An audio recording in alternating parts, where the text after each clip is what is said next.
दोस्तों आज हम पढ़ने वाले क्लास 12 की एक प्यारी सी कविता जिसका नाम है श्रद्धा मनु, जिसके कवि जयशंकर प्रसाद जी है। तो आइए हम इसे डिटेल से समझते हैं।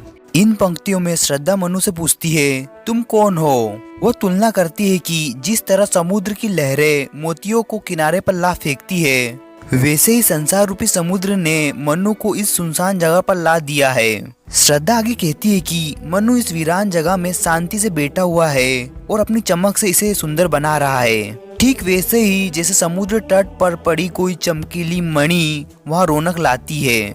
वह मनु से कहती है, हे अनजान व्यक्ति, तुम मुझे एक गहरे रहस्य की तरह लगते हो जो शांत और गंभीर है। तुम्हारा चेहरा तुम्हारे रहस्य को समझने की कोशिश कर रहा है। तुम्हारा सुंदर और शांत रूप करुणा से भरा हुआ है और ऐसा लगता है कि तुम्हारा चंचल मन अब सुस्त पड़ गया है। जब श्रद्धा और मनु पहली बार मिलते हैं तो श्रद्धा मनु से उसका परिचय पूछती है। मनु की आवाज श्रद्धा को ऐसी लगती है जैसे भोर की मधुर गूंज जो बहुत आनंददायक होती है। श्रद्धा को थोड़ी शर्म आती है, इसलिए वह सिर झुका लेती है। यह देखकर मनु को ऐसा लगता है जैसे कोई खिला हुआ कमल जमीन की ओर झुक गया हो। श्रद्धा का सुंदर चेहरा और उसकी मीठी बातें मनु को किसी कवि के सुंदर छंदों की तरह लगती है। इन सुनसान जगह में जहाँ किसी के होने की उम्मीद नहीं थी, वहाँ श्रद्धा जैसी सुंदर लड़की को देखकर मनु हैरान रह जाते हैं। उनकी उदासी दूर हो जाती है और उनका चेहरा खिल उठता है। श्रद्धा की मधुर आवाज का उन पर इतना असर पड़ता है कि वह उससे बिना बोले नहीं रह पाते और उसके बारे में सब कुछ जानना चाहते हैं। इन पंक्तियों में जब मनु ने श्रद्धा की मधुर आवाज सुनी तो उनका ध्यान उनके रूप की ओर गया। उन्हें श्रद्धा का सौंदर्य जादू की तरह सुंदर और मनमोहक लगा। श्रद्धा उन्हें ऐसी लगी जैसे फलों में लदी कोई बेला या चांदनी में लिपटी हुई बादल। उसका हृदय उदार और विशाल था। वह लंबी और स्वतंत्र युवती थी जो अपने सुंदर और आकर्षण रूप से ऐसी चमक रही थी जैसे वसंत की हवा में लहराती कोई सुगंधित पेड़। श्रद्धा के वस्त्र गंधार देश की नीले बालों वाली भेड़ों की खाल से बने थे। ये वस्त्र बहुत कोमल थे, लेकिन फिर भी उसके शरीर को ढकने के साथ साथ उसकी सुरक्षा भी कर रहे थे। कुल मिलाकर श्रद्धा इन वस्त्रों में सुंदर और सुरक्षित दिखाई दे रही थी। इन पंक्ति में प्रसाद जी मनु के भावों को व्यक्त करते हुए लिखते हैं कि श्रद्धा नीले भेड़ चर्म के वस्त्रों में बहुत आकर्षित लग रही थी। उसके कोमल अंग जो कभी कभी वस्त्रों के बीच दिख जाते थे, ऐसे लगते थे जैसे नीले बादलों के बीच गुलाबी चमकती बिजली। उसके लालिमा से भरे तेजस्वी चेहरे को देखकर ऐसा लगता था जैसे संध्या के समय काले बादलों के बीच से सूर्य की लाल किरणें चारों ओर फैल रही हो। श्रद्धा के बाल सुंदर और घुंघराले थे। वे उसके चेहरे से होकर कंधों पर ऐसे लहराते थे जैसे छोटे बादल अमृत पाने के लिए समुद्र को छूने की कोशिश कर रहे हो।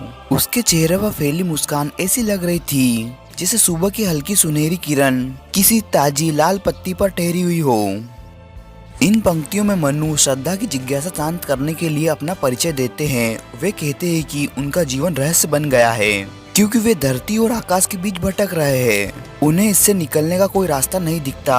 जैसे टूटता हुआ तारा आकाश में इधर उधर घूमता रहता है, वैसे ही वे भी इस धरती पर अकेले और असहाय भटक रहे हैं, तरह तरह की परेशानियां झेल रहे हैं। फिर मनु श्रद्धा से पूछता है कि तुम कौन हो। वे कहते हैं कि जैसे पतझड़ के बाद वसंत आता है और चारों ओर हरियाली छा जाती है, वैसे उनके दुख और परेशानी जीवन में श्रद्धा के आने से नई उम्मीद जागी है। मनु को श्रद्धा ऐसी लगी है जैसे अंधेरे बादलों के बीच चमकती बिजली या तेज गर्मी में ठंडी हवा का झोंका। वह उसके सूने और थके हुए जीवन में नई चेतना भरने वाली है। श्रद्धा को देखकर मनु के मन में यह जानने की तीव्र इच्छा होती है कि श्रद्धा आखिर कौन है। उनकी जिज्ञासा शांत करने के लिए श्रद्धा जो वहाँ आई थी मीठी आवाज में अपना परिचय देती है। उसकी आवाज इतनी मधुर थी कि ऐसा लग रहा था जैसे कोई कोयल बहुत खुश होकर फूलों को वसंत आने की खबर सुना रही हो। श्रद्धा मनु से कहती है, मैं अपने पिता की बहुत प्यारी संतान हूँ। मेरे मन में हमेशा नया उत्साह भरा रहता था। मुझे ललित कलाएं, संगीत, नृत्य आदि सीखने की बहुत इच्छा थी। इसी कारण मैं इन दिनों गंधर्व देशों में रह रही हूँ। इन पंक्तियों में श्रद्धा कहती है कि जब वह हिमालय की ओर देखती है तो उसके मन में कई तरह के सवाल उठते हैं और वो उनके उत्तर जानने के लिए बेचैन हो जाती है। वह सोचती है इतने बड़े क्षेत्र में फैला यह पहाड़ी असल में कैसे बनी, इसका दर्द क्या है, इसकी तकलीफ कितनी गहरी है। यानी इन ऊंचे और दुर्गम पहाड़ों पर रहने वाले लोगों का जीवन कितना कठिन और कितना चुनौती भरा होता होगा। ये सवाल उसे बहुत व्याकुल कर देता है। जब इन प्रश्नों का कोई हल नहीं मिलता तो श्रद्धा हिमालय का दर्शन करने के लिए चल पड़ती है। वहाँ जाकर वह बर्फ से ढकी ऊंची चोटियों और चारों ओर फैली हरे भरे पेड़ों को देखकर मंत्रमुग्ध हो जाती है। उसकी आंखों की प्यास जैसे शांत हो जाती है। वह सोचती है यह पर्वत श्रृंखला सच में कितनी सुंदर और अद्भुत है। इन पंक्तियों में श्रद्धा मनु से कहती है कि जब वह हिमालय की यात्रा के दौरान इस जगह पहुंची तो उसने देखा कि यहाँ रोज कुछ न कुछ अन्य जीव जंतुओं के लिए रखा जाता है। उसने सोचा यह अन्न दान करने वाला कोई न कोई व्यक्ति जरूर रहता होगा, क्योंकि इस वीरान जगह में बिना किसी के यहाँ अन्न नहीं आ सकता। यही सोचकर वह आगे बढ़ी और मनु तक पहुँच गई। फिर श्रद्धा मनु से पूछती है, हे तपस्वी, तुम इतने उदास और दुखी क्यों हो? तुम्हारे मन में इतनी गहरी पीड़ा क्यों है? तुम्हारी निराशा की वजह क्या है? यह कौन सी चिंता है जो तुम्हारे दिल और दिमाग में लगातार बनी हुई है? इन पंक्तियों में श्रद्धा मनु को समझाती हुई कहती है कि दुख की अंधेरी रात के बाद सुख की नई सुबह आती है। जिस तरह सुबह का उजाला पहले अंधकार में छिपा रहता है, वैसे ही सुख भी दुख के पीछे छिपा होता है। इसका मतलब यह है कि दुख हमेशा के लिए नहीं रहता, बल्कि इसके बाद नया सुख और नई उम्मीदें आती है। श्रद्धा आगे कहती है, जिस दुख को तुमने अभिशाप मान लिया है और अपनी सभी परेशानियों को जड़ समझ रहे हो, वह असल में ईश्वर का एक वरदान है। लेकिन इस बात को समझना आसान नहीं है। फिर भी तुम्हें याद रखना चाहिए कि दुखी हमेशा आगे बढ़ने और सुख पाने की प्रेरणा देता है। इन पंक्तियों में श्रद्धा की बात सुनकर मनु दुख भरे शब्दों में कहते हैं, तुम्हारी बातें ठंडी हवा के झोंके की तरह सुख और मन को आनंदित देने वाली है। तुम्हारे शब्द सुनकर मेरे मन में उत्साह जाग रहा है। लेकिन फिर भी वे मानते हैं कि मनुष्य का जीवन दुखों से भरा है और उसके सामने वह असहाय और बेबस है। मनु कहते हैं, हम जीवन में कई सफलताओं की उम्मीद करते हैं, लेकिन असल में हमें सिर्फ निराशा ही मिलती है। यह जीवन बहुत छोटा है और हम अपनी सभी इच्छाओं को पूरा नहीं कर पाते हैं। आखिरकार एक दिन हमें इस दुनिया को छोड़कर जाना पड़ता है। इसलिए वे निष्कर्ष निकालते हैं कि हमारा जीवन सिर्फ सफलताओं की कल्पनाओं का घर है, लेकिन हकीकत में हमें ज्यादा कुछ हासिल नहीं होता। इन पंक्तियों में मनु की बात सुनकर श्रद्धा कहती है, हे तपस्वी, तुमने अपना धैर्य खो दिया है। अब तुम्हारे अंदर वह जुनून भी नहीं बचा जिसे वीर पुरुष अपने परिश्रम से हासिल करते हैं, क्योंकि साहसी और मेहनती बनने के बजाय तुम निराश और हतोत्साहित हो गए हो। फिर वह समझाती है, केवल तपस्या को ही जीवन का लक्ष्य बनाना सही नहीं है, क्योंकि यही जीवन का एकमात्र सत्य नहीं है। तुम जिन दुखों और बेबसी से जी रहे हो वह जल्द ही खत्म होने वाली है। श्रद्धा कहती है, असल में जीवन आशा, उत्साह और खुशियों से भरा होता है। हमें बस इसे जगाने की जरूरत है। इसलिए हमें पूरे जोश और उम्मीद के साथ जीना चाहिए और हमेशा के लिए निराशा छोड़ देना चाहिए।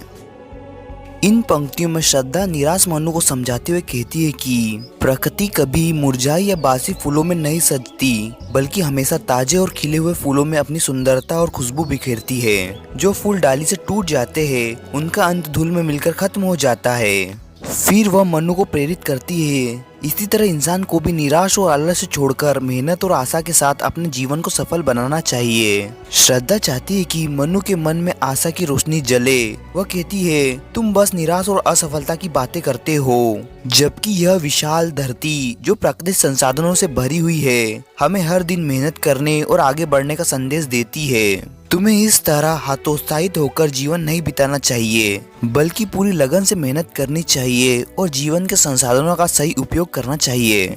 श्रद्धा आगे समझाती है, इंसान को उसके कर्म के अनुसार ही फल मिलता है। अगर हम अच्छे कर्म करेंगे तो हमें सुख मिलेगा और बुरे कर्म करेंगे तो दुख। हमें बिना किसी फल की चिंता किए बस कर्म करते रहना चाहिए, जैसे कि प्रकृति भी करती है। पेड़ पौधे जिन्हें निर्जीव माना जाता है, निस्वार्थ भाव से फलते फूलते हैं। इसके बाद श्रद्धा मनु की बात दोहराती है, तुम कहते हैं कि तुम अकेले और असहाय हो, लेकिन सोचो, क्या कोई यज्ञ अकेले और बिना उत्साह के सफल हो सकता है? यज्ञ में पत्नी का साथ होना जरूरी होता है। तुम खुद को कमजोर और असहाय मान रहे हो, लेकिन यह तुम्हारे हीन विचारों का नतीजा है। जो व्यक्ति खुद को ही दीनहीन समझता है, वह कभी आगे नहीं बढ़ सकता। अंत में श्रद्धा मनु को सलाह देती है, तुम्हें जीवन से मुंह मोड़ने की इच्छा छोड़ देनी चाहिए और दुनिया के लिए, भले के लिए एक कर्मवीर बनकर जीवन का संकल्प लेना चाहिए। इन पंक्तियों में श्रद्धा मनु से कहती है, मैं तुम्हारी सेवा करनी चाहती हूँ, इसलिए मुझे तुम स्वीकार कर लो। अगर तुम मुझे अपनाते हो तो हम साथ मिलकर पूरे संसार की भलाई के लिए काम कर सकते हैं। मेरा यह समर्पण इस दुख और परेशानियों से भरी दुनिया के लिए एक सहारा बनेगा। मैं तुम्हारे पिछले सभी दुखों और गलतियों को भूलकर अपना जीवन तुम्हें समर्पित कर रही हूँ। मुझे अपनी पत्नी के रूप में स्वीकार करो ताकि हम मिलकर इस दुनिया को आगे बढ़ा सके। हे तपस्वी, तुम्हारी जरूरत इस सृष्टि को है। तुम्हारा बिना जीवन चक्र अधूरा है। अगर तुम मुझे अपनाते हो तो यह दुनिया फिर से खिल उठेगी, जैसे कोई पौधा जीवन पाने के बाद हरा भरा हो जाता है। तुम्हारे साथ से पूरे संसार एक सुंदर बगीचे की तरह महक उठेगा और प्रकृति भी खुशी से झूम उठेगी। श्रद्धा मनु से कहती है, क्या तुमने उस विधाता का वरदान नहीं सुना जिसमें उन्होंने कहा है शक्तिशाली बनो और विजय प्राप्त करो। वह आगे कहती है, हे देवपुत्र मनु, तुम नई सृष्टि के निर्माण के लिए तैयार हो जाओ। किसी भी डर या संकोच से घबराने की जरूरत नहीं है, क्योंकि तुम्हारे सामने उन्नति और खुशहाली का रास्ता खुला हुआ है। तुम्हारा जीवन अनगिनत संभावनाओं से भरा हुआ है, इसलिए सभी सुख, वैभव और समृद्धि खुद तुम्हारे पास आ जाएंगे।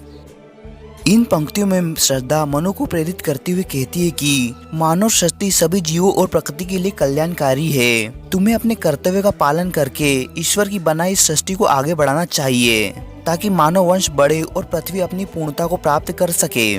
वह आगे कहती है कि तुम्हारे योगदान से इंसान की शक्ति इतनी बढ़ेगी कि वह विशाल समुद्रों पर भी नियंत्रण पा लेगा। ग्रह नक्षत्र भी उसकी महानता का गुणगान करेंगे। यहाँ तक कि ज्वालामुखी जैसी विनाशकारी ताकतों को भी शांत किया जा सकेगा। मानव अपनी बुद्धि और शक्ति से प्राकृतिक आपदाओं पर विजय प्राप्त कर सभी जीवों की रक्षा करेगा। अब से हवा, पानी और धरती जैसी शक्तियाँ भी मानव की महानता को रोक नहीं पाएगी। लास्ट की इस पंक्ति में श्रद्धा मनु को समझाते हुए कहती है कि प्रलय के समय समुद्र के कई स्रोत फूट पड़े हैं, जिससे चारों ओर केवल पानी ही पानी था। द्वीप डूब गए हैं और कई जीव जंतु बह गए, लेकिन फिर भी मानवता को बचाने और आगे बढ़ाने का प्रयास जारी रहे। आज हम दोनों यहाँ मौजूद हैं, जो इस बात का प्रमाण है कि मानवता प्रलय के बाद भी जीवित रहती है और आगे बढ़ती है। इसलिए तुम्हें निराश नहीं होना चाहिए, बल्कि समाधान पर ध्यान देना चाहिए। वह आगे कहती है कि इस सृष्टि की रचना शक्तिशाली ऊर्जा कणों से हुई है। जब ये कण अलग अलग होते हैं तो कमजोर होती है, लेकिन जब ये मिल जाते हैं तो अपार शक्ति उत्पन्न होती है। इसी तरह जब तक मनुष्य अपनी शक्ति को बिखेरता रहेगा वह कमजोर बना रहेगा, लेकिन जब वह अपनी ऊर्जा और प्रयासों को एकजुट करेगा तो वह बड़ी से बड़ी बाधाओं को पार कर सकता है और पूरे विश्व को जीतने की ताकत हासिल कर सकता है। दोस्तों, वीडियो अच्छा लगे तो इस वीडियो को लाइक कीजिए और चैनल को सब्सक्राइब कीजिए। Thank you for watching.